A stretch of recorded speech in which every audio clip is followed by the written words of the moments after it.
Oi, gente, tudo bem? Eu sou a Flávia Saad, estou aqui apresentando o JuicyCast, sejam bem-vindos. Hoje a gente tem um episódio bem legal sobre a história da cidade de Santos, então você que tem curiosidade de saber mais sobre o passado, o presente e o futuro dessa cidade em que a gente vive e também de um personagem que eu vou falar quem é daqui a pouco, essencial para a história do Brasil. Eu tô aqui com Rafael Mota, ele vai falar, ele é o autor da biografia do Esmeraldo Tarquínio e eu vou contar pra vocês por que a gente escolheu esse tema e essa pessoa pra falar hoje, tá? Obrigada por acompanhar o JuicyCast.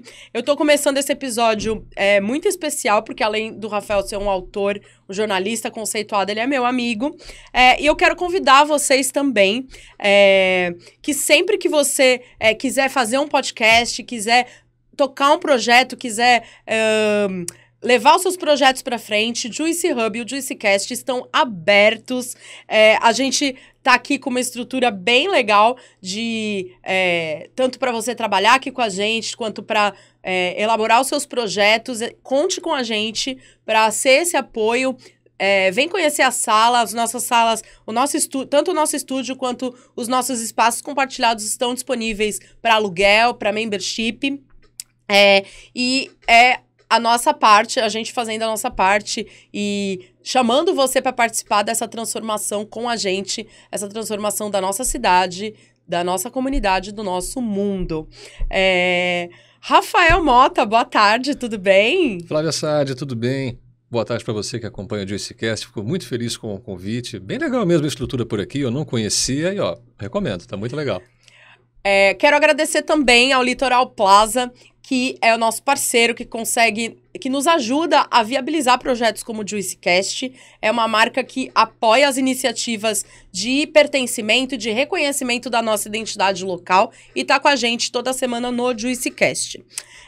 Trouxe Rafael Mota, porque estamos no mês de novembro. Pois é.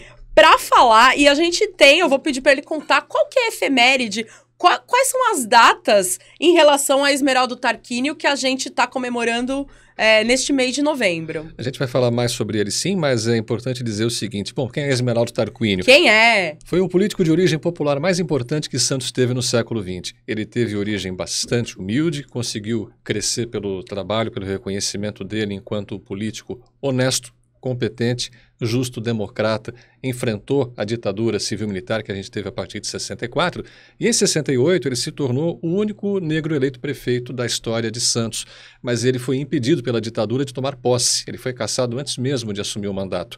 Então Esmeraldo Tarquínio tem 40 anos de morte completados em 10 de novembro. Ele nasceu em 1927, no dia 12 de abril, teu aniversário, inclusive. Verdade, ó, Rafael. Vocês conviveram neste mundo sem saber durante o tempo. Rafael lembrando o dia do meu aniversário.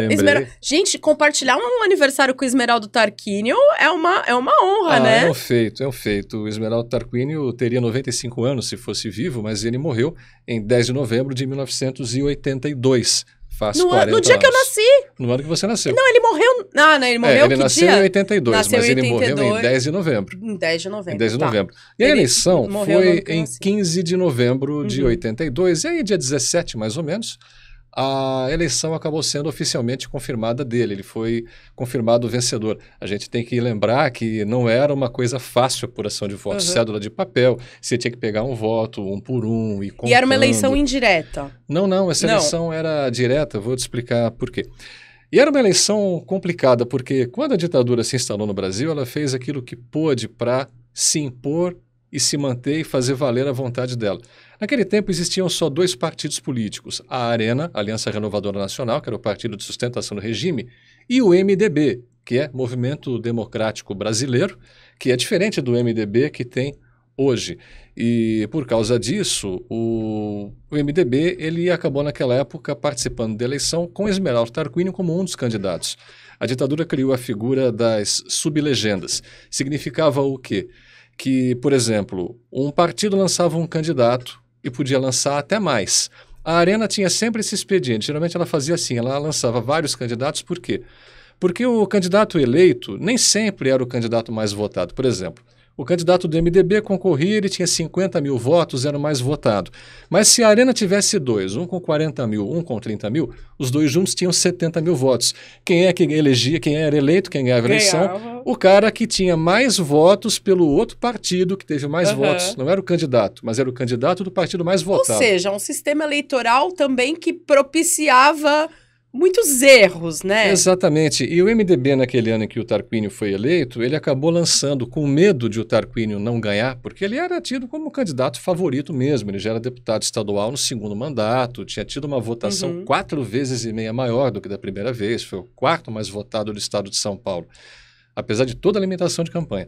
E o MDB, naquela época, acabou lançando 3 candidatos, e a Arena lançou um só. Mas nem precisava, porque o Esmeraldo sozinho acabou tendo uma votação mesmo melhor do que a Arena teve na época, venceu a eleição, foi eleito prefeito, mas como eu falei, não tomou posse porque acabou cassado antes de tomar posse pela ditadura. Então, esse era o contexto político da eleição, do pleito que elegeu o primeiro prefeito negro de Santos e também um dos primeiros do Brasil, provavelmente, né, sim. Rafael? Na Assembleia Legislativa, ele foi considerado o primeiro deputado estadual reconhecidamente negro, sem que houvesse miscigenação racial, branco e negro. Então, se entendia que... ou outros tipos de miscigenação. Mas era indiscutivelmente, como se dizia na época, negro. Isso aí coube ao Esmeraldo enquanto deputado estadual. Ou seja, um pioneiro. Mas era isso que eu queria te perguntar, Rafael. Você fez uma pesquisa super extensa sobre a vida do Esmeraldo Tarquínio aqui no livro. Como é que foi o antes disso, o backstage disso, assim, o que aconteceu? Como que o Esmeraldo Tarquínio chegou a esse ponto? Como é que era, como é que foi a história da vida dele, a jornada dele, até ele chegar a entrar na política, ser eleito deputado e depois eleito prefeito de Santos? Bom, contando o mais rápido possível toda a história da vida do Esmeraldo, aconteceu o seguinte: ele nasceu em São Vicente.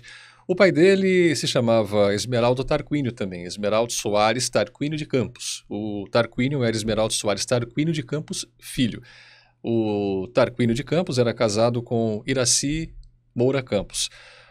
O pai dele, o Tarquínio, nasceu na Bahia e veio para cá, para São Vicente, ou Santos, que era onde atracavam os navios, claro, por volta dos 14 anos de idade dele. Ele começou a trabalhar como gráfico em jornais locais, aprendeu a ler, se tornou depois jornalista. Foi repórter de polícia, mas principalmente repórter esportivo. Era um jornalista muito polemista, editou jornais aqui em Santos também. Mas por causa de dificuldades para se manter com o jornalismo na época, ele e a mulher, a irmã mais velha de Esmeraldo, a Lígia, e o próprio Esmeraldo acabaram indo embora para São Paulo. Embora para São Paulo, o pai dele, o Tarquínio de Campos, esse jornalista, ele acabou prestando um concurso para trabalhar na Força Pública, a polícia na época, ia ser inspetor de polícia. Mas aconteceu que não se sabe exatamente em que momento ele acabou contraindo tuberculose, que era uma doença que não tinha remédio naquele tempo. Para curar, a única maneira era você repousar, se alimentar bem e ficar em clima seco. Santos, mesmo a capital São Paulo, não colaboravam muito. Então a família toda foi para o interior do estado, foi para São José dos Campos, e ali o Esmeraldo, pai, acabou morrendo com 35 anos de idade, deixando o Esmeraldo e a irmã órfãos de pai, ele com 7 anos de idade naquele tempo. Eles voltaram para Santos no ano seguinte, e aí o Esmeraldo com 8 anos foram para São Paulo primeiro, ainda em São Paulo, o Esmeraldo começou a trabalhar como aprendiz de marceneiro, e depois, com 9 para 10 anos de idade, ele veio para Santos e exerceu várias profissões. Office boy, contínuo, engraxate, vendedor de livros. À medida que ele foi crescendo e ganhando conhecimento, ele trabalhou numa livraria e, ao mesmo tempo que vendia e entregava livros, ele lia muito. Ele mesmo dizia, poxa, eu aprendi inglês por causa disso. Ele foi, já acho que da primeira turma do CCBio, que era o Centro Cultural Brasil e Estados Unidos. Isso na década de 40. Então ele tinha já esse histórico, essa herança do pai, que era uma pessoa que já era um negro intelectualizado, né? Negro que... Justamente, um jornalista raro, porque quando ele exerceu a profissão, fazia pouco mais de 30 anos que tinham abolido a escravidão no Brasil. Olha! Né? E aí ele começa a também enveredar por esse caminho do estudo, do conhecimento. O estudo, sim. Nesse caso já do Esmeraldo Tarquínio, o estudo formal. O pai dele acabou sendo autodidata, ele aprendeu a ler pelo que se pesquisou e pelo que se entende, nas oficinas dos jornais em que trabalhava como aprendiz de tipógrafo. Né? Tipografia é aquele trabalho em que você acabava organizando os textos e fotos nas páginas, mas uma coisa muito artesanal. Letra por letra, às vezes mais para frente, frase por frase. Sim. Enfim, é um processo longo que a gente outro dia até fala nele. Mas, de todo jeito, o Esmeraldo não, ele conseguiu ter acesso a uma educação mais formal, ele procurou manter os estudos e, assim, ele acabou ficando também bastante conhecido porque ele gostava muito de música norte-americana. Ele era um grande cantor de jazz. Ele cantava em bailes, ele participou de orquestra, ele cantava nos bailes da Sociedade Humanitária dos Empregados do Comércio, que fica até hoje lá na Praça José Bonifácio. Ali, num daqueles locais que ele frequentava, ele conheceu a Alda, que foi a mulher dele mais tarde. E o Esmeraldo ele acabou também estudando contabilidade, trabalhou em escritórios como despachante aduaneiro, exerceu essa profissão durante um tempo. E na década de 50 ele se formou em Direito. Ele conseguiu prestar um curso que era meio aqui, meio estudando à distância naquela época. O material vinha pelo correio, mas muita coisa era feita pessoalmente. Ele acabou se formando advogado depois de casado. E aí, então ele passou a se dedicar à advocacia e juntando com o conhecimento que as pessoas tinham do Esmeraldo enquanto um homem que acabou conseguindo crescer apesar da discriminação racial que ele sofria. E que, sim, eu ia te perguntar isso. Se hoje o racismo é uma questão muito forte na nossa sociedade e em Santos, que ainda é uma cidade muito racista, imagina nessa época, né? Nos anos 40. Naquela época era mais difícil. O racismo acabou... Como é que ele frequentava esses lugares e até do ponto de vista cultural, né? Tipo, porque, enfim, depois ele virou uma figura proeminente politicamente, mas ele tinha essa vida social, né? Humanitária, não humanitária. Havia muita simpatia pelo Esmeraldo, não só pela figura dele, mas por causa do pai dele. Porque o pai dele era um jornalista bastante conhecido, competente e polemista. Né, o Tarquínio de Campos. Então era mais pela, entre aspas, celebridade de quem era o pai dele. Em parte foi, mas ele era isso aceito? Por alguns. Ele acabou sendo aceito porque o Tarquínio, acabou conseguindo construir conhecimentos, o Tarquínio pai, por causa das relações no jornalismo, no esporte. Mas, assim, isso durou um tempo até a época em que ele cresceu e se tornou adulto. Dali para frente dá para dizer que o Esmeraldo conseguiu, o Esmeraldo Tarquínio, que virou prefeito depois, foi por conta própria, por esforço pessoal dele. O Esmeraldo, ele se casou com a Alda, que era uma mulher branca. Olha, gente, romance interracial foi no século XX, no início do século XX, na primeira metade do século XX. Mas aí aconteceu o seguinte... Algo bem tabu pra época, né, Rafael? Tinha gente que quando via os dois juntos, olhava assim para trás, mas como é que eles reagiam? Eles viravam ao mesmo tempo também. E quem olhava ficava sem graça, virava o rosto e ia embora. Ou seja, gente, Esmeraldo Tarquínio... Ele foi em inglês chama trailblazer, né? Ele foi o cara que foi vanguarda em muitas coisas que a gente sequer imagina. Então, assim, você fala, Esmeraldo Tarquínio, primeiro prefeito negro de Santos. Mas olha só, ele teve um relacionamento interracial. Sim, e não só por isso. Teve caminhos que acabaram, de certa forma, contribuindo para que esse relacionamento fosse adiante, que eram a tolerância e a compreensão da família dela, da Alda. Porque ela era enteada de um corretor de café, e era filha de uma mulher que, pelo que consta, foi a primeira, assim, a conseguir a separação, a anulação do casamento dela. Aqui em Santos, pelo menos o que consta é isso. Outra história maravilhosa que eu vou ter que ir atrás para contar aqui no podcast. Sim, maravilhoso. Exatamente. E o padrasto dela era um corretor de café, e o Esmeraldo, assim, por ser negro e estar num ambiente que era quase que todo dominado por pessoas brancas, era difícil para um negro crescer e se projetar como ele acabou se tornando essa figura conhecida e respeitada por isso. No começo da vida dele, na infância, adolescência, em que ele já trabalhava, muito por causa do pai, acabavam conseguindo algumas colocações para ele por intermédio disso, mas isso não garantia emprego. Tanto que uma vez, quando era criança, ele tinha ido num parque de diversões montado na praia, aí acabou junto com um amigo ganhando um prêmio. Acho que foi assim, aquela tipo de pescaria, ou atire, acerte o alvo. Ele ganha um prêmio em dinheiro, acabou gastando aquele dinheirinho lá em marisco e numa garrafinha de vinho junto com o amigo, ficou jogando bola à tarde e perdeu a hora no escritório no outro dia. No dia seguinte, mesmo sendo o sócio do escritório de advocacia, amigo do pai dele, ele foi demitido. Ele foi mandado embora, tinha 10 anos de idade.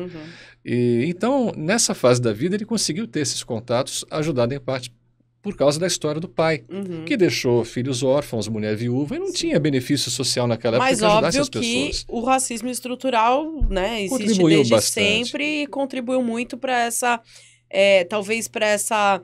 E aí, quando que foi assim, não sei se você sabe precisar, Uhum. quando que foi o ponto de virada, assim, talvez da vida pública, política do Sim. Tarquínio? Em 45, quando o Tarquínio já estava com 18 anos, houve a deposição do Getúlio Vargas, e ali teve também a formação de outros partidos políticos, e o Esmeraldo, ele tinha interesse também por política, mas não era alguém que tivesse a pretensão de concorrer a cargo público naquele tempo ainda. Era mais um fazer político... Sim, de certa forma, estar relacionado a essas pessoas. Ele foi convidado por um patrão dele até a se filiar a um partido político. Era um advogado. Ele teve patrões que, além de políticos, exerceram atividade, que foram advogados, mas que exerceram também atividade política. Um deles foi prefeito sanitário de Guarujá, num tempo em que Guarujá era considerado ainda um apêndice de Santos, né? E também houve essa ligação política por parte das pessoas com quem ele convivia. E o Esmeraldo, ele participou de partidos políticos e se juntou na década de 50 a um político que era considerado alguém em crescimento muito rápido, que era o Jânio Quadros. O Jânio foi vereador em São Paulo e em menos de 10 anos ele chegou à presidência da República, né? E essa ligação com o Jânio fez com que o Esmeraldo tivesse uma vontade maior de participar da política. Quando ele estava se dedicando mais à faculdade, ainda antes da morte, do suicídio do Getúlio Vargas, que foi em 54, o Esmeraldo se formou em Direito em 55. Em 54, o Getúlio se suicidou. E aquilo motivou nele o seguinte: antes de Getúlio se matar, lógico, ele deixou ali escrito aquele manifesto à nação, né, de que a carta testamento, né, do Getúlio. E aquela carta testamento fez o Esmeraldo chegar à conclusão de que algumas transformações da sociedade, o nacionalismo, o patriotismo, a defesa das riquezas nacionais, de evitar entregar os bens da nação para estrangeiros, isso poderia ser evitado que ocorresse, aquilo de ruim que Getúlio disse que evitava, se ele pudesse ter então uma atividade político-partidária mais intensa. Então, o Esmeraldo se dedicou mais às campanhas que o Jânio Quadros fazia, e aí em 1959 ele acabou consultando um amigo, o Oswaldo Martins, que também foi deputado, que era de agência de navegação do Lloyd brasileiro, e nessa consulta ele entendeu que sim, ele deveria concorrer a vereador em Santos. E em 59 teve aquela eleição, e o Esmeraldo acabou sendo mais votado do PSB, que é o Partido Socialista Brasileiro, que existe até hoje. Existe até hoje. Né? Na verdade, ele foi interrompido na ditadura, voltou depois. Voltou. Tem alguma explicação de por que você, nas pesquisas do seu livro, apurou ou identificou? Por que ele foi o mais votado nessa época, em 59, né? Como é que era Santos dessa época para que o vereador mais votado fosse um homem negro, né? Na verdade, o Esmeraldo acabou sendo votado por essas características pessoais que ele tinha, de esforço particular, da simpatia, do entendimento que havia entre ele e outras pessoas. O Esmeraldo era muito atuante em esportes. Teve uma época em que ele foi filiado a pelo menos 11 clubes ao mesmo tempo, né? Santos Futebol Clube, Clube de Praia, Clube de Servir. Ele torcia para o Santos? Claro, no fim da década de 70, na única eleição que ele podia participar naquele tempo, ele foi presidente do Conselho Deliberativo do Santos. Era a época dos meninos da Vila, né? E naquele tempo, sim, já no fim dos anos 70, o Esmeraldo participou dessa eleição e venceu. Mas então ele era um cara que circulava em por vários todos os locais, meios possíveis, então, na cultura, no meio social, no meio acadêmico, né? Porque afinal de contas ele era... Depois da cassação ele se tornou professor universitário. Ele se tornou professor, mas nessa época ele era advogado. Advogado, e ele atendia... tinha uma clientela que era muito ligada ao porto. Então, por esse conhecimento do porto, dos portuários e tudo, ele também era muito reconhecido como um advogado competente na defesa das causas deles, era ligado a sindicatos. Sim. Isso tudo fazia importante lembrar também que nessa época os estivadores eram uma força político-social muito grande na cidade, Era né? porque a vida dependia do porto. Naquele tempo, você me perguntou como era Santos. Santos era, tirando a capital, a maior cidade do estado. Ela tinha a maior rede bancária, construção de moradias acelerada, desenvolvimento econômico forte. Os portuários acabavam ganhando bem porque o trabalho não era automatizado. Então, toda a movimentação de navios no porto dependia de uma força de trabalho humana, forte, dedicada, e que teve, ao longo do tempo, conquistas como jornada fixa de trabalho, por exemplo. Não vou trabalhar mais que 8 horas por dia. Isso era até uma conquista já antiga das décadas de 20 e de 30, né? Isso se fortaleceu. A organização sindical e trabalhista dos portuários era muito forte. Então, e Santos dependia do porto. Sabendo disso, os portuários conseguiam ter, por exemplo, aquele tipo de coisa que os avós da gente, até talvez os meus comentavam, outros falavam. Quando entrava um estivador numa loja, ele chegava lá, claro, simples enquanto pessoa, né? Não tão bem vestido quanto alguém de classe média, mas ele entrava lá, olhava um produto, aí tinha a carteirinha preta de estivador. Não, pode levar o que o senhor quiser. Pode levar o que o senhor quiser, o senhor paga quantas vezes puder, porque sabia que essa pessoa tinha poder aquisitivo. Tinha dinheiro. Para comprar. Então, o Ou estivador seja, era era uma classe forte, unida, muito forte e com poder aquisitivo. E que, além de movimentar o porto, movimentava a economia da cidade. Exatamente. E movimentando a economia era uma classe muito valiosa. Mas havia gente que e se também, incomodava culturalmente, Santos era uma cidade muito efervescente nessa época, né? Bastante. Havia cinemas em grande quantidade, havia bailes de salão, os bailes de carnaval existiam, restaurantes também existiam bastante. A gente sabe que nessa época Santos chegava a receber... Gente, olha, em 1950, Santos já recebia show internacional. Sim, recebia. Tinha os auditórios das emissoras de rádio. Nat King Cole já veio em Santos nessa época. Não só isso, né? o que havia também é o que a gente chama de boca, né? Sim.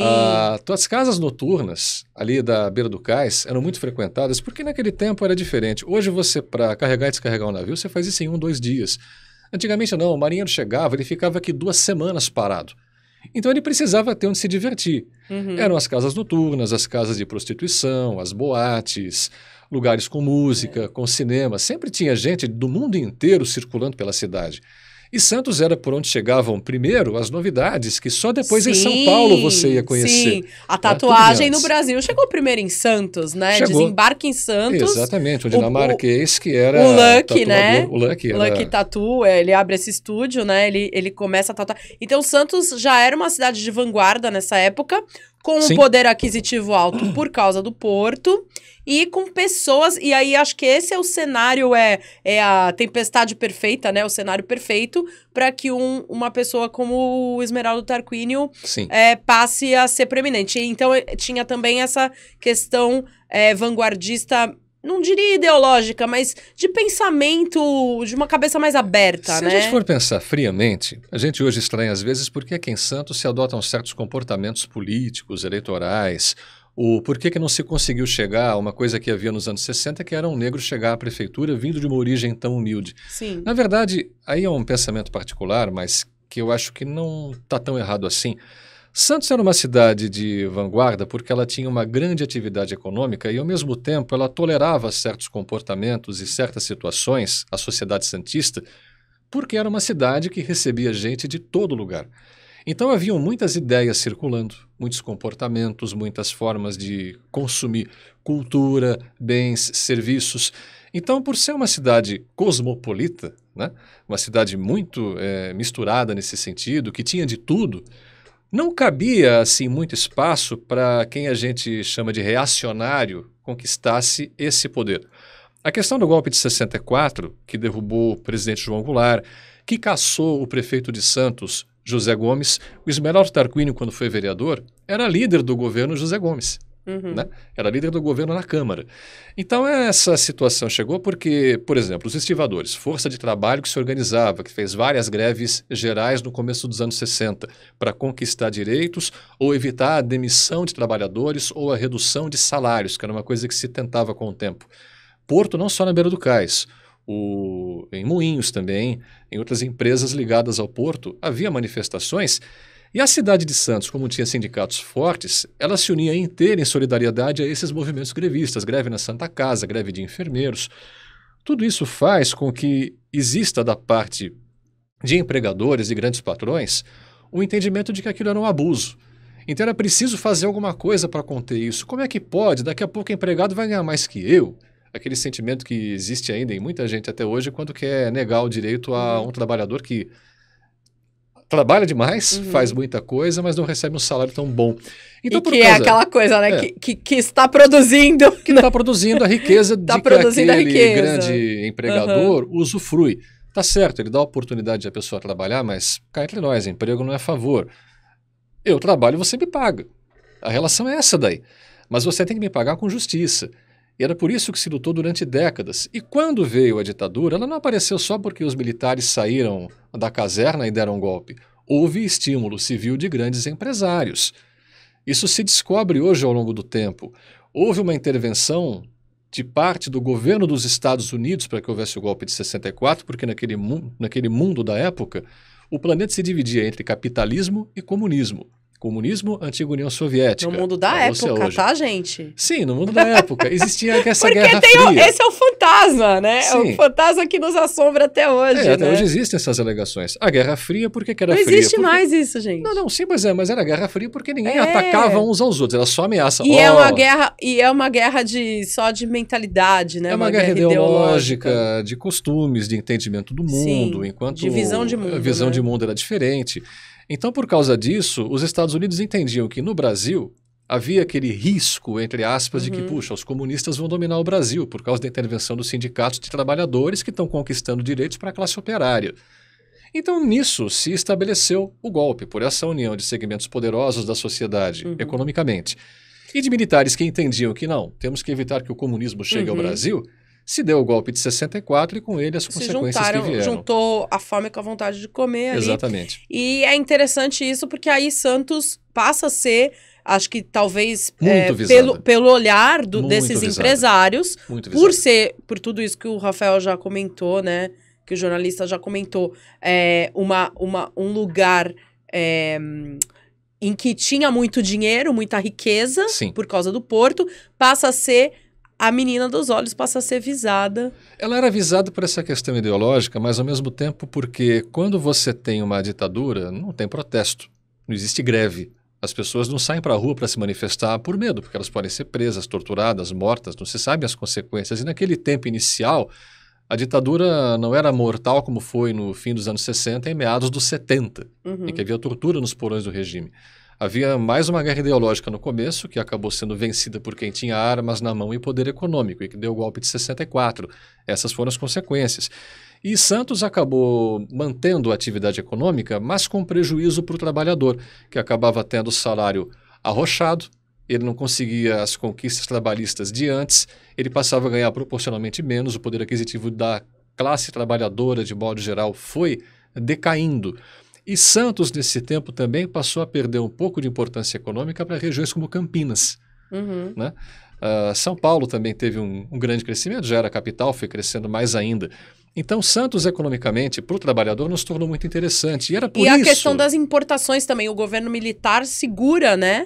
As importações e exportações, né? Ali existia de importação, mais para frente, uma espécie de reserva de mercado. Por exemplo, já nos anos 80, não podia importar componente de informática porque tinha que produzir o computador brasileiro, era uma reserva de mercado. Era uma tentativa de manter, de maneira forçada, a atividade econômica no Brasil sem concorrência. Mas esse é um problema que foi mais dos anos 70 e 80, depois que o Brasil cresceu em industrialização e poluição junto. Mas, de todo modo, lá nos anos 60, Santos foi perdendo importância econômica porque havia até empresas que não queriam mais ter escritórios aqui. Bancos que existiam aqui foram fechados, o pessoal acabou se mudando para a capital porque Santos era muito vigiada pelo governo. Então, qualquer manifestação que você desse de descontentamento numa cidade como Santos podia resultar em prejuízos para a sua empresa. Soava um alarme. Então, o que eu faço? Eu não me instalo mais em Santos. O que resta para o santista? Pô, não tem emprego aqui. Eu vou embora. Aí começa aquele êxodo para São Paulo, gente subindo a serra, as melhores cabeças fugindo de Santos para a capital. Evasão de talentos. Evasão de talentos. Então, e que Santos continua por, 50 anos Não, depois, foi uma consequência muito longa dessa repressão da ditadura. A repressão Olha isso, gente, que coisa louca, né, Rafael? Você pega um fato, né, político que muda a história de uma cidade e faz justamente as melhores pessoas, as melhores cabeças, os melhores talentos irem embora. Exatamente. E isso faz a cidade até retroceder, né, em desenvolvimento. E coisa que a gente só vê mudar um pouco a partir dos anos 2000, né? 2010, por aí, sim, talvez. algumas coisas foram crescendo muito lentamente. Muito Depois da lentamente. redemocratização é que se voltou a ver uma organização trabalhista melhor. Na época do Tarquínio, o que é que restava? Ele era um deputado estadual que Então ele depois já da ditadura... estava, vamos lá, ele fazia a linha do tempo. Ele foi eleito vereador em 59. 59. Em 62, ele foi eleito deputado estadual pela primeira vez. Tá. Né? Ele ganhou a Então eleição. também um pioneiro na Assembleia. Sim, o primeiro negro reconhecidamente deputado estadual aqui em São Paulo. Deputado estadual por Santos. Não, e pelo estado de São Paulo Pelo todo. estado de São Paulo, mas assim, defendendo Por os Santos, interesses defendendo da Santos, Baixada Santista, o que havia de na Baixada época Santista não naquela existia, né, com esse nome. Exatamente. Mas a região de Santos, Sim. ele estava lá, enfim, representava Sim. na Assembleia. Isso. E aí, nessa época, em 65, teve uma eleição para prefeitura. Havia muitas eleições e às vezes acontecia o seguinte, a eleição para prefeito em um ano, para vereador em outro. Era diferente separado. do que é hoje. Depois é que aconteceu de igualar as eleições. Acho que em 68 só que foi eleição ao mesmo tempo. Não sei se 65 ou 68. Então aí Fugiu. teve uma outra oportunidade. Teve. Em 65 ele concorreu pela primeira vez a prefeito. Mas o que é que aconteceu? Essa situação ideológica atrapalhou o Tarquínio. Porque ele era já considerado pelos órgãos de vigilância que existiam, o DOPS, que era o Departamento de Organização Política então, e Social. aí a ditadura já tinha começado, gente. Já. Então começa em 64. Sim. Então, entre o Tarquínio ser deputado e concorrer pela primeira vez, começa a ditadura. Já, exatamente. A Concorrer ditadura pela foi primeira vez a no prefeito, meio no desse caso. mandato dele de deputado estadual. Tá. Isso aconteceu.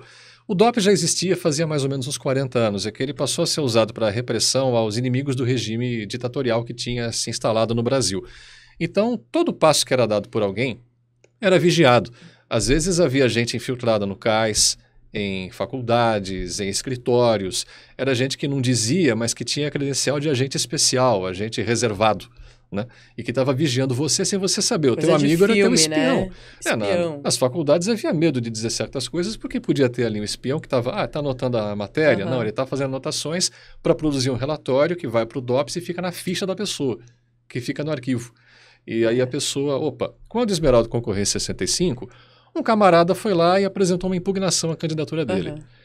Era um ex-nazista, o livro conta isso. Mas enfim, ele entrou lá e foi contestar a candidatura dele, dizendo que ele era um comunista e que devia concorrer na Rússia, se ele quisesse.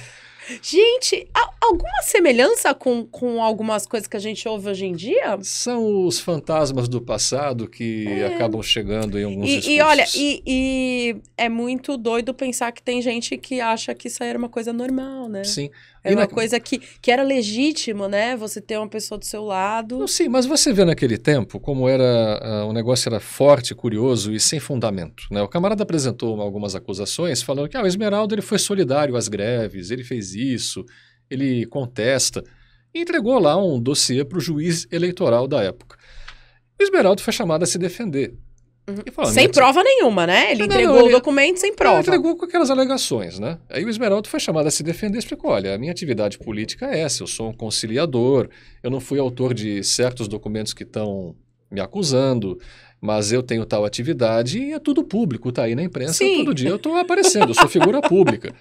E o juiz entendeu o seguinte, olha, apesar de a gente ter testemunhos favoráveis ao candidato, é certo que em matéria de ideologia isso é uma coisa muito subjetiva, então, para evitar riscos à quebra da ordem vigente, vamos indeferir o registro da candidatura dele.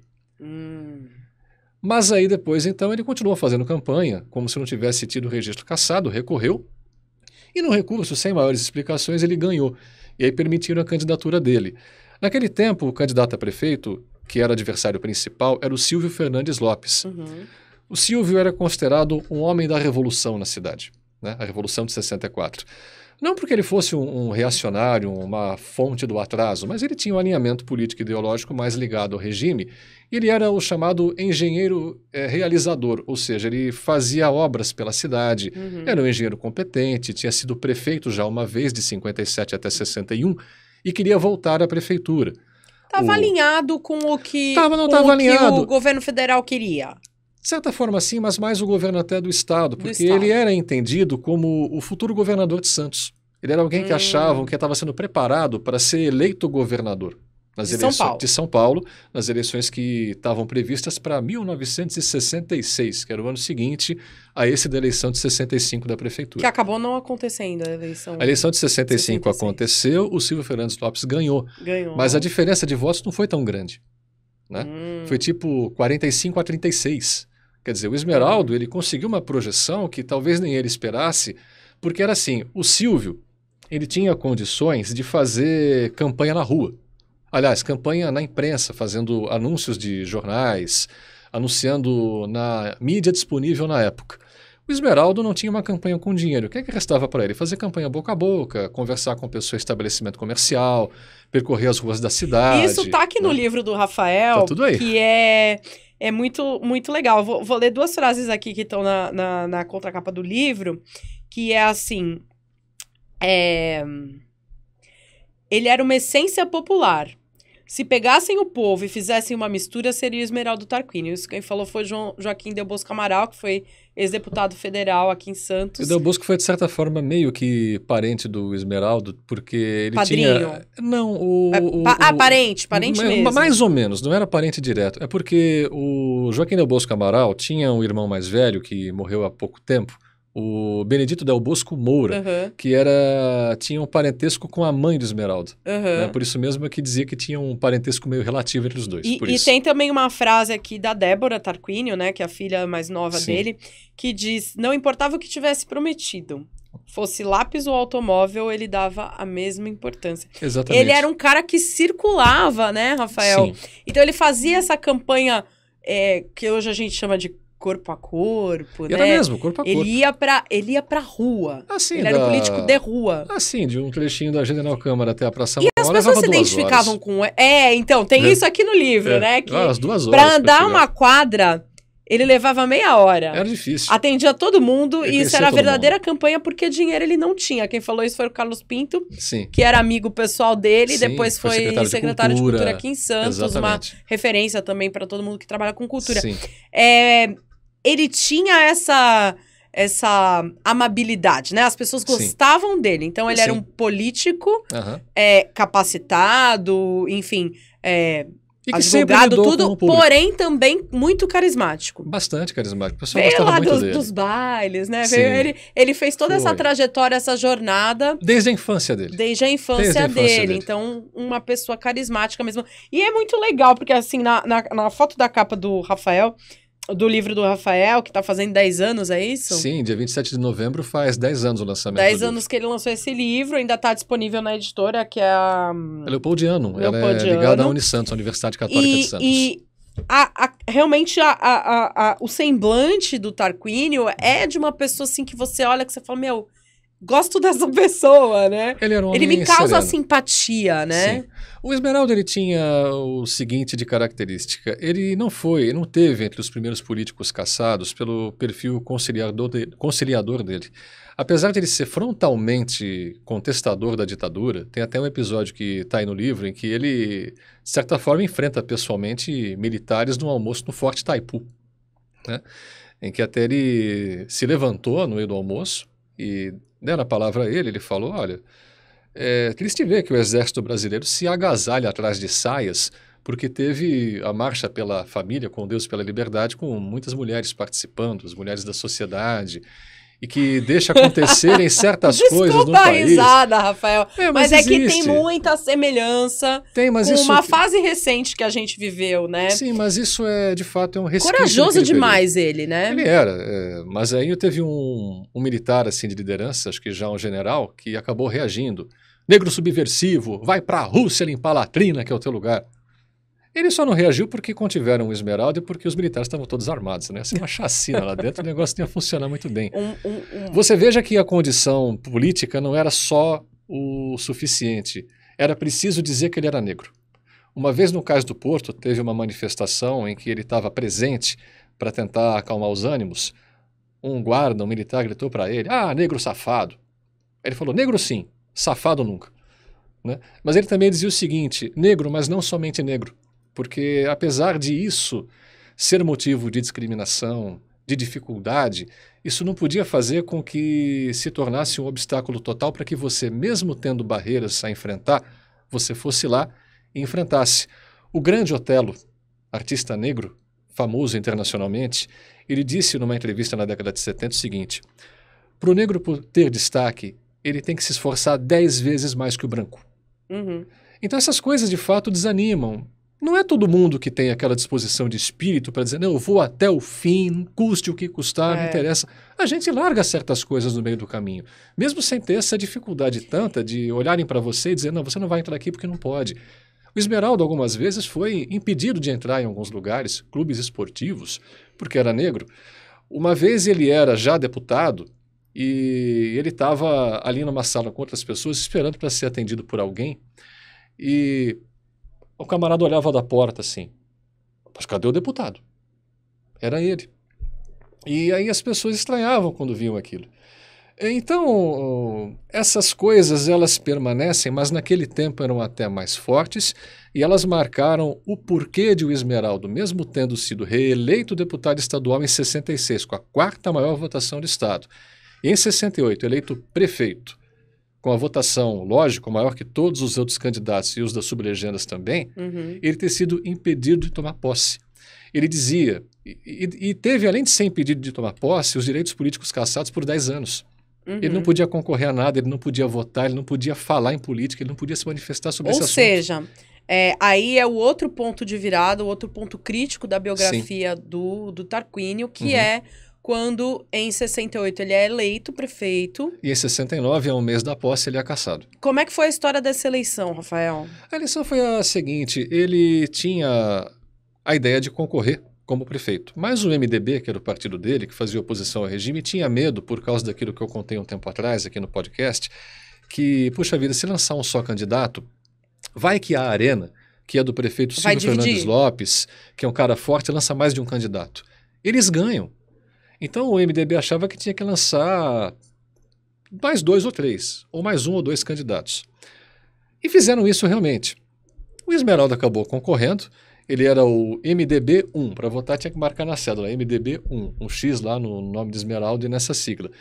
Aí tinha também, se não me engano, o Oswaldo Martins e o Francisco Prado, que era vice-prefeito, foi reitor da Unisantos mais tarde, né? Também morreu faz poucos anos.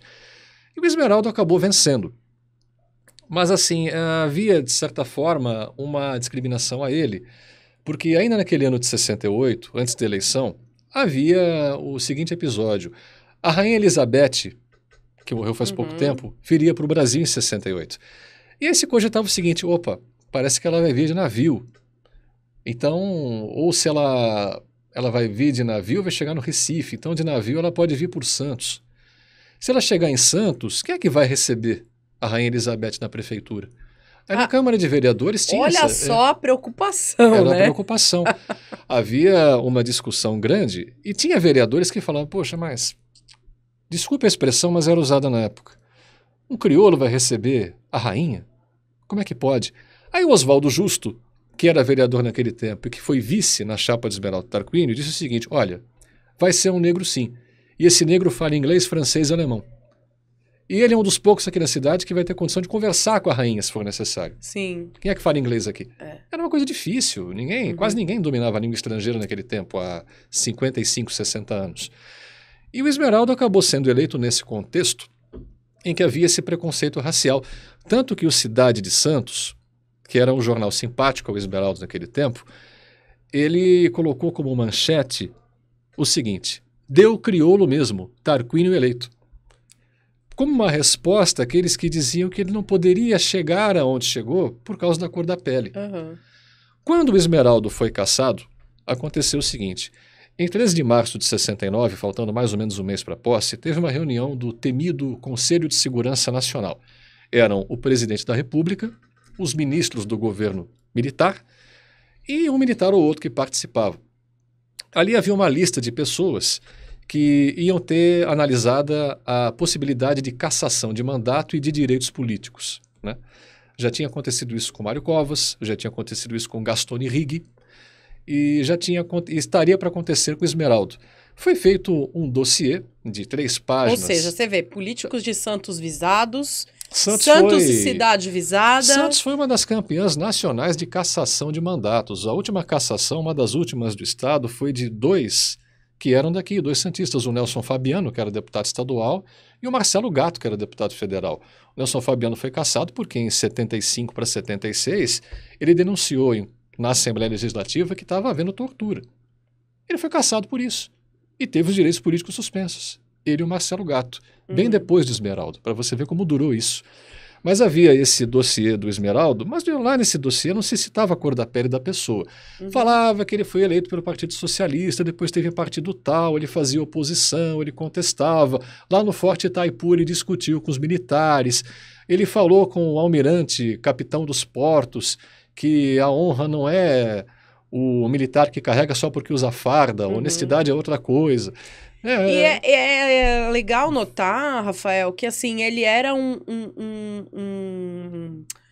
esquerdista, uma oposição moderada, né? Ele era moderado, ele não era o chamado esquerdista uma radical. oposição radical, né? Não, o Esmeraldo ele tinha aquele tom de conciliação. Realmente o regime militar, ele era contrário a realmente tudo que fosse minimamente diferente. Tinha uma posição de mundo e tinha de ser respeitado. Exatamente. Tanto que o MDB não era um partido exatamente de esquerda.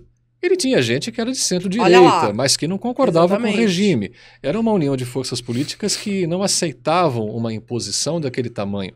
E que acabou sendo, é uma boa questão tentar entender por quê, com políticos mais antigos, permitida naquela época. Porque a chamada Revolução de 64 dizia que era democrática, porque o povo queria. Então, como a Revolução era democrática... entre aspas, né, gente? Como a Revolução era democrática e o povo queria, a gente pode fazer o que quiser. E para vocês verem que a gente é democrático, a gente permite partidos. Só que é o seguinte, em 65 havia 13 partidos políticos no Brasil. Todos foram extintos por um ato institucional do governo. E aí o que aconteceu? Criaram umas regras para permitir que fossem criados outros. Só que eram regras tão difíceis de cumprir que só surgiram dois. A ARENA, a Aliança Renovadora Nacional, ligada à ditadura, e o MDB, que reunia todos aqueles que faziam oposição. Dos políticos de centro-direita que não concordavam com o regime até os comunistas mais radicais. Estavam abrigados no MDB. A frente ampla. Tinha de tudo. Estava tudo lá dentro. Estava todo mundo lá dentro. Tudo que era corrente. Era forma de resistência.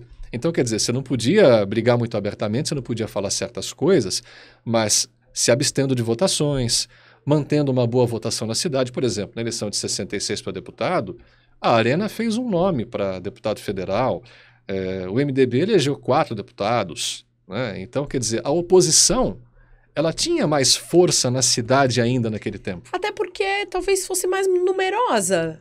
Ela era numerosa. Porque tinha toda essa gama de trabalhadores, das famílias que dependiam. E toda essa gama do espectro político, né? Como você falou, né? Da centro-direita até a esquerda, Sim, né? mas é que o fato de vencer pelo voto em Santos é que significava o seguinte, havia uma grande influência da classe trabalhadora pelo fato de que as famílias dessas pessoas dependiam do porto para o sustento. Eram trabalhadores. Então, como os portuários viam que o governo que tinha tomado posse à força era contra eles, qual que é a solução? Eu voto em quem é contra, eu voto em quem é a meu favor. Eu não vou votar em quem é contra mim. E aí, o Tarquínio é cassado. Sim. Em 69. Isso. Aí depois o que aconteceu? O vice dele era Oswaldo Justo. Né? Se passaram aí uns 15 dias. De Santos? Não virou. Porque aconteceu o seguinte. Mais tarde ele foi prefeito, mais tarde sim. Inclusive o Esmeraldo Tarquínio Neto, o filho do Esmeraldo Tarquínio, foi vice dele. Né? E acabou exercendo o mandato. Não assumiu nenhum dia. O Justo não viajava, então o Esmeraldinho ficou sem tomar posse nem um minuto. Mas o Esmeraldo, o pai, o Esmeraldo Tarquínio tinha o Justo como vice dele. E o Justo entendeu o seguinte, olha, Esmeraldo, eu não estou confortável nessa posição, tem gente aqui que quer que eu assuma, mas eu não devia, eu não quero. E o Esmeraldo falava, não, mas você tem que assumir, Oswaldo, porque é para dar continuidade ao nosso plano. Eu falei, Esmeraldo, é impossível, não dá, é todo mundo vigiado, tem militar que quer que eu tome posse, porque quer que eu faça o que eles querem, e eu não estou confortável, eu vou renunciar. Então tá bom. Esmeraldo pegou a máquina de escrever no escritório dele e redigiu em 5 minutos uma carta comunicando que o Justo estava renunciando. Justo renunciou, entregou a carta para a Câmara, se declarou o cargo vago, um interventor federal foi nomeado. E meses depois, Santos perdeu de vez a autonomia política porque ela foi declarada área de interesse da segurança nacional, porque ela tinha um porto. Ou seja, a gente não tinha prefeito. Não teve. A gente teve no começo o interventor militar. O que era o interventor militar, Rafael? Era alguém designado pelo governo federal para assumir o cargo aqui na cidade que era a área de segurança nacional. Não existia mais eleição direta para prefeito. Sim. Outras cidades do Brasil, isso ainda existia? Existiu em mais ou menos... Olha, 100 municípios. Aqui no estado de São Paulo, Cubatão também teve. Cubatão até antes de Santos por causa da refinaria Presidente Bernardes, que era estratégica. Também era, né, considerada estratégica. Sim. Então, quer dizer, Santos ficou quantos anos sem ter uma eleição? Ficou praticamente 15 anos sem eleição.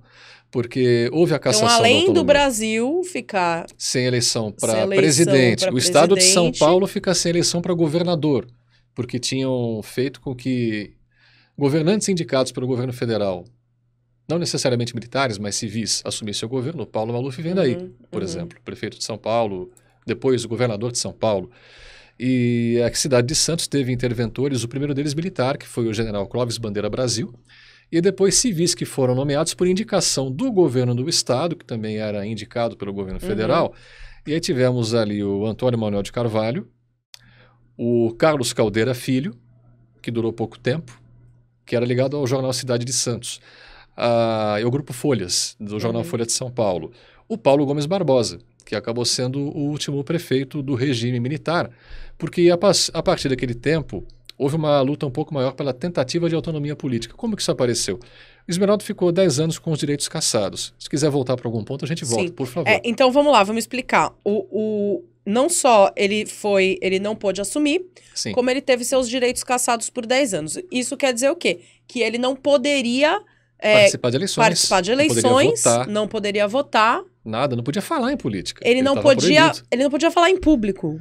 Não, em política ele não podia falar em público, não podia se manifestar em jornais, a imprensa não podia dar espaço a ele para falar em política. Então, assim, a gente está muito acostumado a falar sobre a censura cultural, sobre a censura dos meios de comunicação, mas é uma forma também de censurar uma pessoa, a atuação política e a atuação, o ativismo de uma pessoa, né? A cidadania de uma pessoa. A cidadania porque isso dificulta a sobrevivência da pessoa. O Esmeraldo, por exemplo, era advogado, né? E quando ele tinha sido eleito deputado, ele era deputado estadual, ainda estava no exercício do mandato. Ele foi cassado do mandato de deputado, de poder ser prefeito e de ter direitos políticos de modo geral para falar, para votar, para ser votado. Aí, naquele tempo, o que acontecia? Ele aproveitou os poucos espaços que havia. Por exemplo, a TV Bandeirantes tinha o Esmeraldo como um comentarista por um certo período. Ele foi cantor de orquestra em Casa Noturna de São Paulo para poder fazer a feira. Ele tentou exercer a advocacia. Olha só, essa era a minha próxima pergunta, né? Como porque assim, ele teve a vida profissional, vida política dele, obviamente, abalada. Mas como que isso impactou a vida pessoal dele, Rafael? Por esse ponto de vista, né? O Esmeraldo ele acabou tendo que voltar a cantar na noite. Ele foi comentarista de televisão por um tempo, na Bandeirantes, e ele voltou aos poucos a exercer a advocacia. Olha isso. Só porque era uma pessoa que falava 5 línguas, que era um advogado, que tinha 2 faculdades. A faculdade de Direito ele já tinha, jornalismo ele se formou depois. Não, mas ele fez contabilidade também, né? Naquele tempo era um curso técnico. Era um curso técnico. Mas enfim, uma pessoa estudada, né? Que falava 5 línguas, que tinha toda essa atuação, todo esse histórico. Sim. E aí ele se vê tendo que passar por uma dificuldade financeira. Porque naquele tempo, principalmente nos primeiros anos, era muito preocupante para algumas pessoas serem vistas com outras. Por exemplo, eu encontrei o Tarquínio, conversei com ele. Será que tem um vigilante me olhando? Ou seja, ele também foi... Ele foi prejudicado pelo medo que os outros tinham de se relacionar com ele. Ele foi excluído. Foi. Mas assim... Uma pessoa que passou a vida toda tentando se incluir. Sim. Mas veja só como foram as coisas, né? Qual foi a forma de resistência dele, além de trabalhar, né? Aí depois, por exemplo, ele se formou em jornalismo porque ele queria trabalhar num meio de comunicação aqui da região. Deixa eu ir. Esmeraldo, sabe o que? Você não tem diploma e agora exige. Ele foi fazer jornalismo. Ele é da turma de 74. Depois passou a dar aula na faculdade de jornalismo, né? Por algum tempo ele lecionou lá, fez pós-graduações na área de Direito, exerceu advocacia.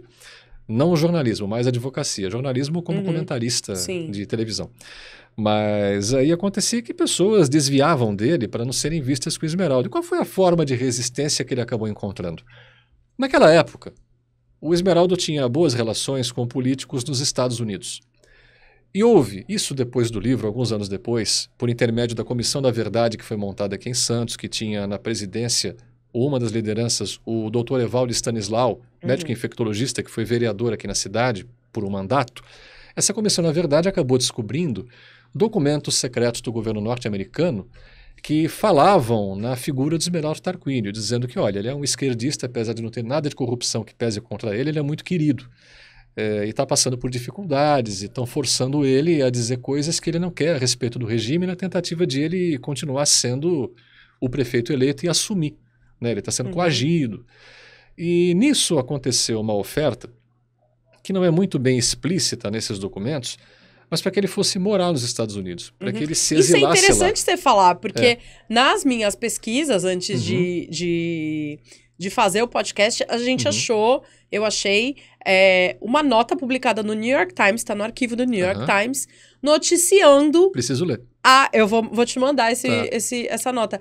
Noticiando quando ele foi eleito prefeito de Santos. Sim. Então, o Santos tinha uma importância internacional. Ele estava no radar dos gringos, né? Ele estava no radar, assim. É possível que sim. Eu não sei se especificamente por isso, só lendo a nota, mas pelo fato de ser negro e eleito prefeito naquele tempo difícil em que o racismo era mais evidente do que é hoje, por Santos ter elegido um prefeito que era de oposição ao regime militar, por Santos ser uma das maiores cidades portuárias do mundo e ter uma economia e ser uma cidade internacionalmente reconhecida, todas essas coisas faziam com que o que acontecesse em Santos tivesse repercussão no Brasil e, às vezes, fora dele. Como os Estados Unidos tinham interesse no começo em que o regime militar se instaurasse, mas talvez não contassem que essa ditadura fosse levar tanto tempo, houve pessoas que no começo favoráveis à ditadura entendiam que, eles foram longe demais no Brasil. A gente tem que proteger certas pessoas. E aí foi que surgiu, de certa forma, essa possibilidade de que ele fosse se exilar com a família nos Estados Unidos. Ele não foi por causa da dona Alda, mulher dele. Ela dizia o seguinte: eu prefiro comer feijão e arroz na minha casa do que comer peru na casa dos outros. Tipo, eu passo dificuldade aqui, tem a hipoteca da casa para pagar, você vai ter que arrumar trabalho, tá tudo, mas fica aqui. E qual que era a resistência do Esmeraldo? O Esmeraldo, por exemplo, não dirigia. Então ele ia para a cidade, ele morava perto do Canal 6, entre Aparecida e Ponta da Praia, tinha um conjunto de casas na Epitácio Pessoa, quase na esquina com o canal, já na esquina com o canal ele morava ali. Aí ele pegava a linha 4 de ônibus para ir até o centro. Então ele andava de ônibus todo dia.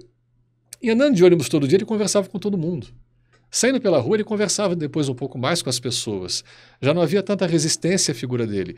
Ele continuava ativo no Santos Futebol Clube. Dessa atividade ele não foi cassado.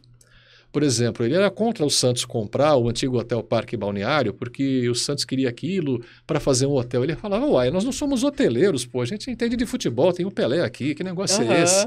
Né?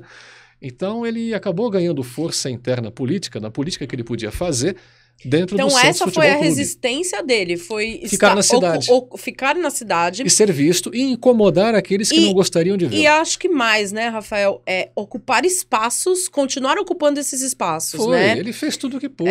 Ou seja, quando a gente pensa hoje, né, e acho que isso é muito importante trazer para essa conversa, quando a gente pensa na representatividade, né?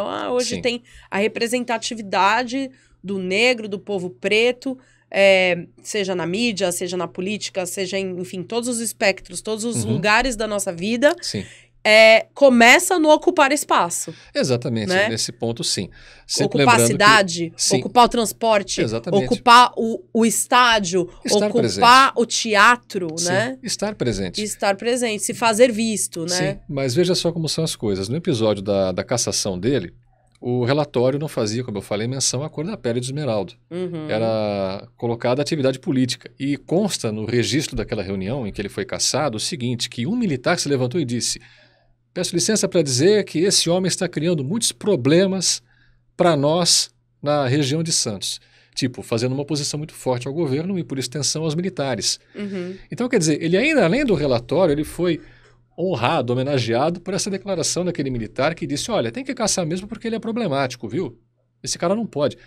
Oswaldo Justo, que era de centro-direita, era considerado um elemento comunista. nos relatórios do DOPS. Quer dizer, então essas coisas são realmente muito curiosas. Coisas que a né? gente vê Sim, reverberando até hoje, exatamente, né? o Justo, que mais tarde deu apoio ao Alberto Mansur, que é um político de direita que foi prefeito por 2 mandatos aqui na cidade. Né? Então, existem esses entendimentos de que a oposição à ditadura foi feita não só pela esquerda, mas por quem não concordava com ela, e que na cassação do Esmeraldo houve esse componente político que estava no relatório, mas o componente racial também fez parte, porque o Esmeraldo entendia o seguinte: quando ele recuperou os direitos políticos em março de 79, ele deu uma entrevista coletiva no Sindicato dos Jornalistas. E ali ele disse o seguinte: olha, eu digo aqui o seguinte, né? Eu não digo que no Brasil está racismo, mas há uma discriminação racial forte. E eu sei que existem pessoas que não queriam, não querem e não quererão que um negro suba as escadas da prefeitura. Então eu dou a esse componente racial e a algumas pessoas que exerceram essa discriminação a responsabilidade pela minha cassação. Então ele entendia que mais que por atividade política era racismo. Ele considerava isso, porque claro, não tinha acesso a relatórios secretos que agora estão vindo à tona. E assim, né, um homem de uma consciência, Sim. Tanto própria, né, consciência dele como indivíduo, Sim.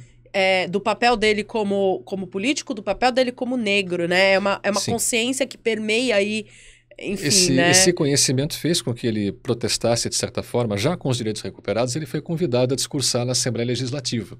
Né? Então vamos lá, vamos agora encaminhando para o final da história do Tarquínio e para o final do nosso podcast, porque depois eu também quero saber um pouco sobre o livro mesmo.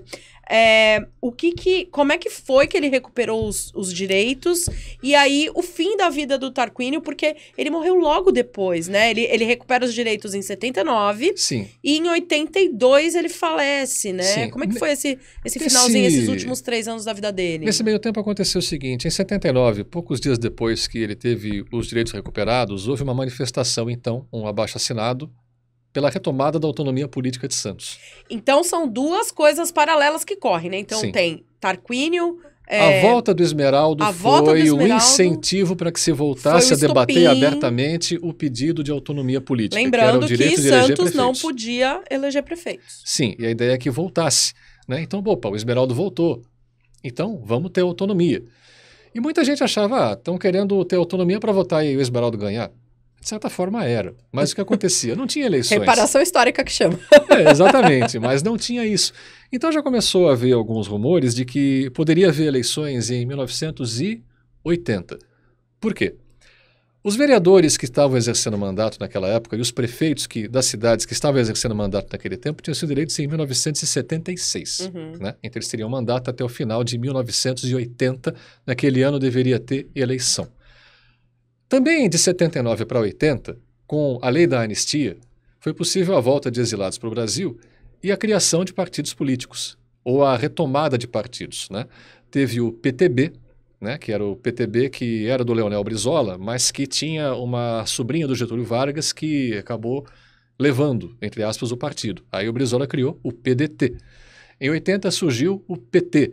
Havia um partido que era chamado PP, Partido Popular, mas que acabou se fundindo depois com o PMDB, que era o MDB que ganhou o P de partido na frente da sigla. Então esses partidos começaram a aparecer. Tarquínio continuou no PMDB, presidente municipal do partido.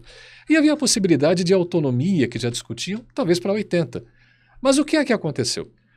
Foi apresentada uma emenda à Constituição para que, por incentivo do próprio governo, que era militar na época, e para evitar que a oposição já ganhasse muita força, o que é que foi feito? Uma emenda à Constituição para prolongar automaticamente por mais 2 anos os mandatos dos prefeitos e dos vereadores eleitos em 76, para retardar o crescimento da oposição nas urnas. Isso foi aprovado porque o governo tinha maioria naquele tempo. E o que aconteceu aqui na Baixada Santista? Ou seja, melaram a eleição. Foi, já não teve eleição. Primeiro que não tinha autonomia garantida, depois... Não tinha autonomia garantida, não tinha oposição suficiente, nem com força suficiente nos legislativos. Sim, havia, assim, nos estados... E não tinha vontade também, então... Não, de alguns que eram ligados ao governo, não. O governo ainda era muito forte, ainda tinha maioria, né? Por mais que as oposições, não era uma só, começassem a se movimentar. E aí o que aconteceu? Prolongaram por 2 anos. Aqui em São Vicente, o que é que houve? O prefeito era o Coiuíra, Uhum. que até foi candidato a deputado federal neste ano. Não teve nem 900 votos dessa vez, não fez campanha praticamente, mas que foi prefeito de São Vicente, ele era cosipano, foi deputado federal. E aí o Coiuíra fez o quê? Chegou a véspera do fim do mandato dele, de 4 anos, ele renunciou. Ele disse, não, eu fui eleito para 4 anos, não para 6, o vice que assuma. Ele foi embora. Foi embora. Ele falou, não aceito isso. Ele era oposicionista, então o vice ficou, que era o Antônio Fernando dos Reis. Se eu errar, depois um dia, se houver possibilidade, eu conserto. Mas o vice ficou e completou os 2 anos que faltavam naquele mandato. E aí ia ter eleições quando? Municipais, estaduais, federais em 82. Era uma eleição... Aqui em Santos a gente tinha o Paulo Gomes Barbosa nessa Não, ele era o prefeito nomeado. Ele era o prefeito nomeado. Era, mas não ia Então, ter eleição tinha... mas não ia ter eleição para prefeito ainda. Não ia né? ter... O que aconteceu? Ia ter a primeira eleição para governador em 20 anos, ia ter eleições para vereador, deputado federal, deputado estadual, senador. Olha a bagunça que era aquilo. E o que acontecia? Tinha uma regra que existia desde o início da ditadura, que era o chamado voto vinculado. Por exemplo, se eu voto num candidato do PMDB, eu tenho que votar em todo mundo do PMDB. Se eu botar PMDB no fim eu colocar PT, meu voto todo é anulado. Então era uma forma também de fazer uma distinção ideológica. Você vota num e pronto. A gente sabe que não é assim. Tem um monte de partidos, então as pessoas votam em pessoas de partidos diferentes. Mas tinha acho que 5 partidos políticos na época. Então era assim, de cabo a rabo você tem que votar no partido tal. Se você botar outro, teu voto todinho é anulado. Nossa! Era uma loucura. E o Esmeraldo, como não tinha eleição para a prefeitura, o que ele pensou? Em voltar a concorrer a deputado estadual. Tipo, vou voltar de onde eu parti para quando houver autonomia, aí sim, talvez eu concorrer à prefeitura. Né? E havia muitos debates sobre a volta da autonomia e tinha gente até no partido internamente que resistia um pouco, porque falavam, poxa, é entregar a prefeitura logo, dá a chave do paço municipal para o Esmeraldo e pronto.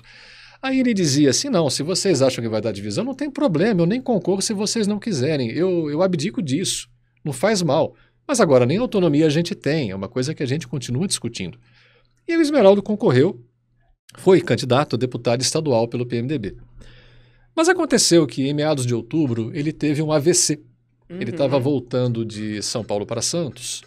Consta que na entrada da cidade ele teve um rompimento no aneurisma. Quantos anos ele tinha nessa época, Rafael? 55.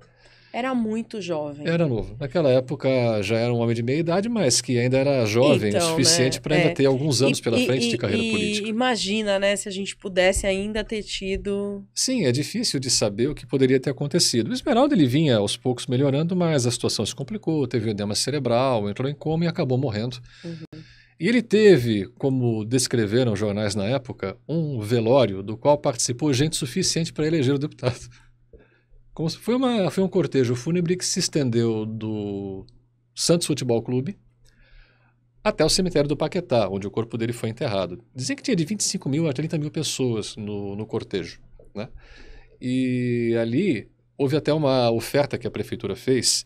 Olha, vamos ver lá, se vocês quiserem, o Esmeraldo no Salão Nobre da Prefeitura, que hoje leva o nome do Esmeraldo. Né?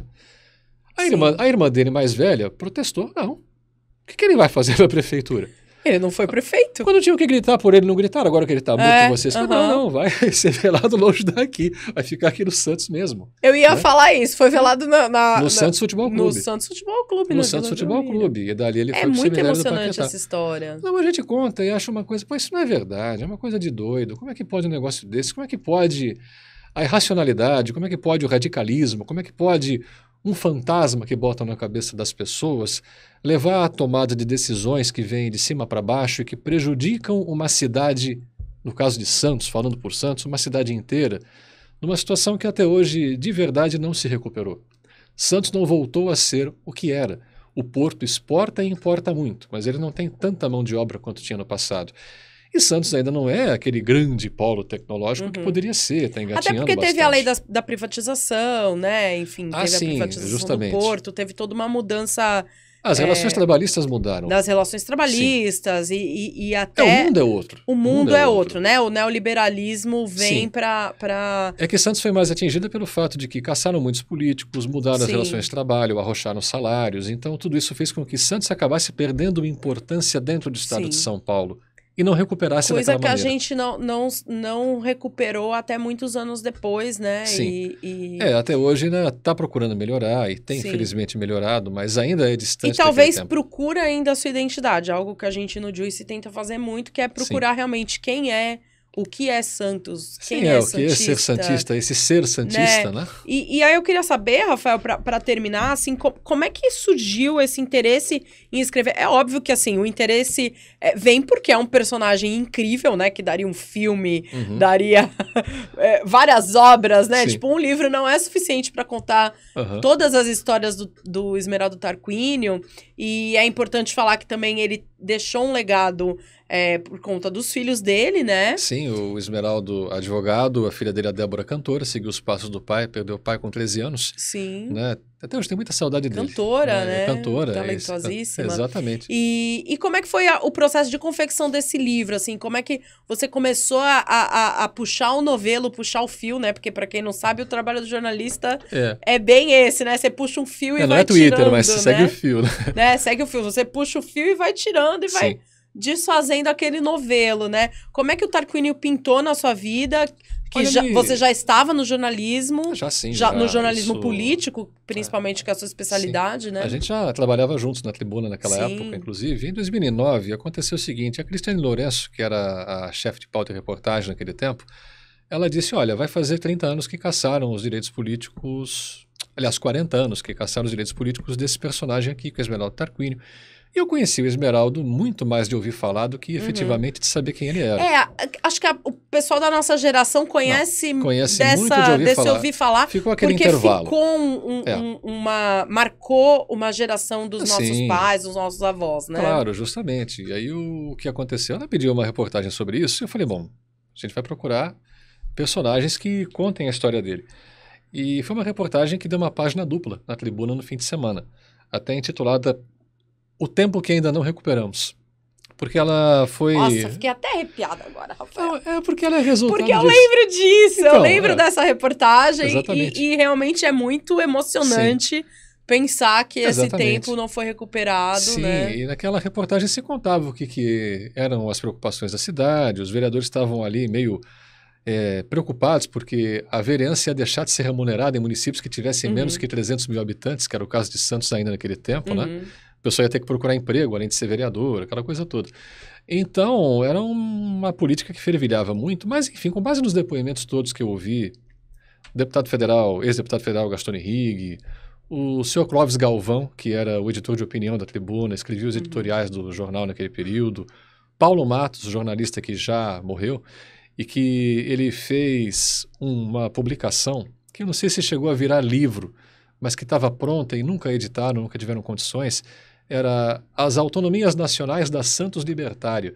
Porque, assim, Santos teve várias cassações de autonomia política. Desde a proclamação da República, no século XIX, Santos queria ter uma constituição própria que ficou valendo por alguns meses. Mas aí o Estado de São Paulo cassou aquilo. Né? Santos tem uma história muito interessante, que tem matéria no Juice Santos sobre isso, que é Santos quase teve o voto feminino antes de todas as cidades do Brasil. Sim, é uma história que eu preciso até conhecer. É uma história muito legal. Santos ia dar o direito das mulheres votarem antes do resto do Brasil. Para você ter ideia, Santos tinha... E não aconteceu justamente porque foi cassada a autonomia. Foi uma dessas cassações de autonomia. Uma das cassações de autonomia deu esse passo para trás. Exatamente. Né? Mas a gente teria esse avanço antes de... esse avanço de vanguarda antes de vários outros lugares do Brasil inteiro. Né? E aí o que acontecia? Com esses depoimentos todos, eu falei, caramba, é um grande personagem. Que figura. Santos era isso naquele tempo? Caramba, meu Deus do céu, como é que pode? Santos é uma cidade que eu não conhecia, mas era daquela maneira.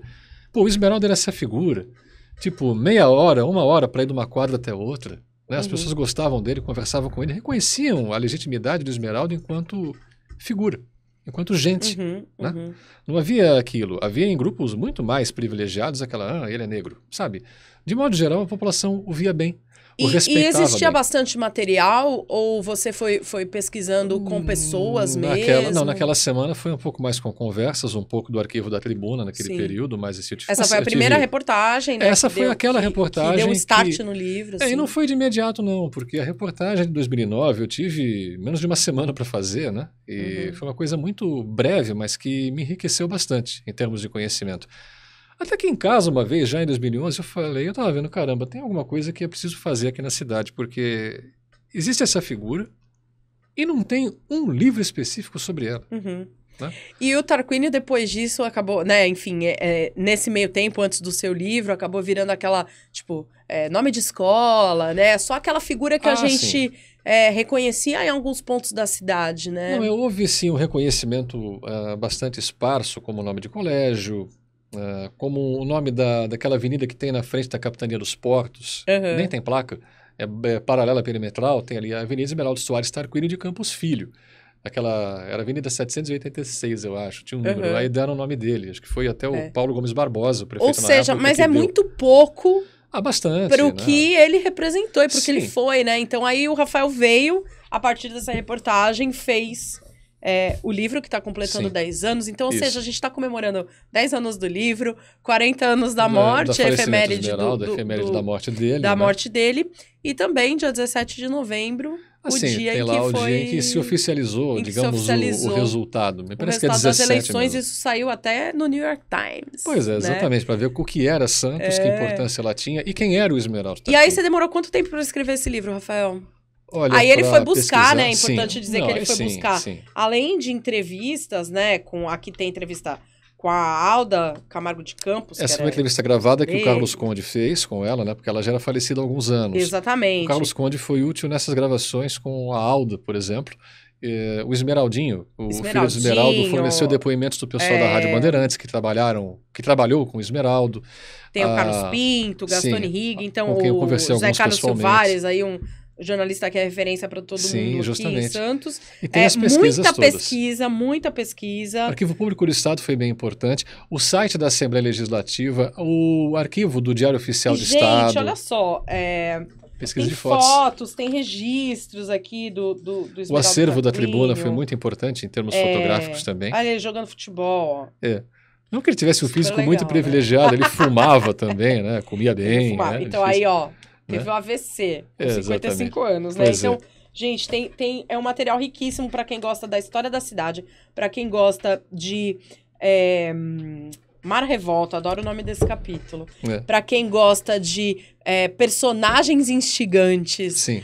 Então tem muita trama gente política. Aí, tem muita gente que merecia publicações à parte nesse livro. Olha só, quem sabe, hein, Rafael? É muito pesado. Eu acho que outros podem se interessar. Assim, eu tive que fazer rápido porque eu tive a ideia em fevereiro de 2011 e o livro tinha que sair até novembro de 2012. Até um ano antes de lançar o livro, eu não sabia quem ia publicar. Eu só fui saber que ia ser com a Leopoldiano depois que eu conversei com o Marcelo de Renzo, que foi professor de radiojornalismo. Foi meu primeiro chefe em radiojornalismo quando eu tinha 15 anos de idade, no meu primeiro emprego na Rádio Clube de Santos, que era aqui no Gonzaga. E aí eu conversando com ele, por quê? Porque eu fui chamado para participar de uma banca de TCC, trabalho de conclusão de curso, e comentei com ele, caramba, eu tenho uma ideia, mas eu não sei como concretizar, porque o tempo é curto. Aí, então, durante essas pesquisas que não estavam prontas ainda, nem o livro estava todo escrito, escrever mesmo o livro me levou de 2 a 3 meses, né? 1 ano e 2 meses de pesquisas, dentro disso 3 meses para escrever, e entre o fim da pesquisa mais meio ano para lançar o livro, mais ou menos. Aí o livro ele foi submetido à editora num chamado teste cego, por exemplo. Eu entreguei os originais, e os originais eram entregues sem a identificação do autor, de quem foi que escreveu, para não interferir no julgamento, porque eu sou ex-aluno da Unisantos, né? Então, para que ninguém soubesse quem escreveu, mandaram o teste cego e aí aprovaram o projeto. Que legal. Né? E nisso saiu, e aí, é o Rafael que é o autor, foi ele que escreveu e tal. Tanto que esse homem que está sentado aí de costas, ele era o falecido Seu Souza, Asclepíades Gonçalves de Souza. Ele era do laboratório fotográfico da Unisantos. Aí botaram ele, escureceram um pouco a pele dele, botaram esse paletó, né, era o personagem disponível e fizeram essa montagem. O Tarquínio cover, né? Exatamente, ele foi o cover do Esmeraldo Tarquínio, Seu Souza, Deus o tenha. É um prazer resgatar essa história com você, Rafael, porque realmente, assim como tantos outros personagens, né? Que a Sim. gente...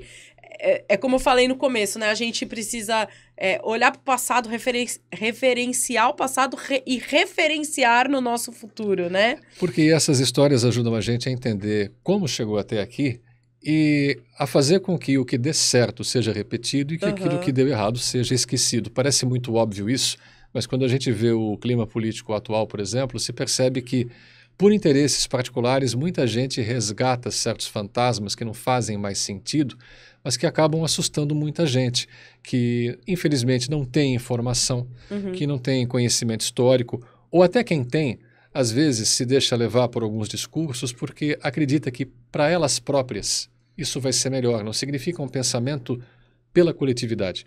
Então é por isso que é importante que quanto mais gente tivesse conhecimento por tantas fontes hoje que estão se tornando disponíveis em livros, pela internet, em sites oficiais de pesquisa, de universidades, a Sites Biblioteca confiáveis, Nacional. gente, sem fake news, Sim, né? exatamente, né? Então a gente pode ter hoje mais informações do que tinha, por exemplo, há 10 anos quando o livro foi feito. Eu talvez tivesse mais facilidade de fazer o livro hoje do que há 10 anos. E importante também observar isso, né? Que mesmo na sua época, ele foi um homem do seu tempo, mas é muito à frente do seu tempo. Sim, ele pensava o desenvolvimento da cidade de maneira Imagina um cara como coletiva. esse com redes sociais, né? Ah, bem, nunca se sabe como seria, né? Nos Ele programas ia de ser- debates dos anos 90, se ele pudesse Nos ter programas de debate, participado. uma pessoa Ele era muito inteligentíssima, articulado, né? Então, né? assim, Santos e o Brasil perderam muito Sim, com a morte dessa liderança, né? sim. Então, quem pode imaginar o que ele poderia ter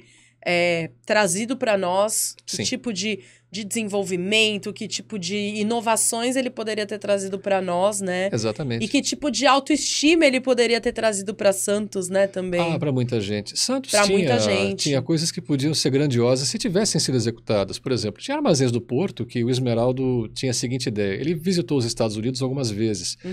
E numa delas ele conheceu o complexo de Hollywood.